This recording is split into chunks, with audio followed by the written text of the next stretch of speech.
What we're going to discuss now is what I call the reactionary features of the bar and chain as a unit.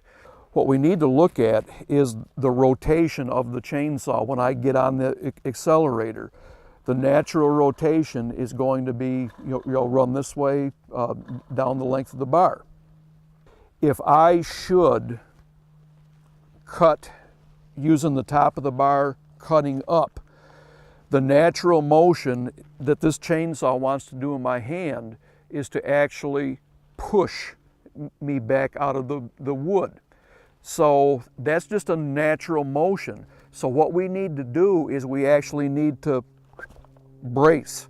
This chainsaw should, it's going to be wanting to come back, but I need to have that thing braced to prevent that thing and to keep it under control is what we're doing.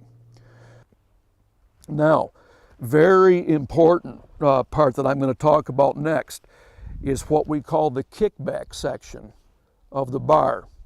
And that very simply is the upper quadrant of this bar and chain unit.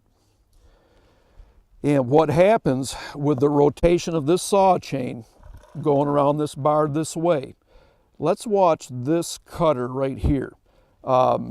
Very fast movement. If this cutter gets right to this section of this kickback section of the bar and chain unit, a lot of times what happens is that cutter actually comes to an abrupt stop. What kickback actually is the reaction of that chain coming to that abrupt stop. So what we need to do is to avoid the kickback section of the bar and chain unit. If I can avoid the kickback, we don't get the kickback, and all of that exposure, talking to a trainer here, risk is diminished.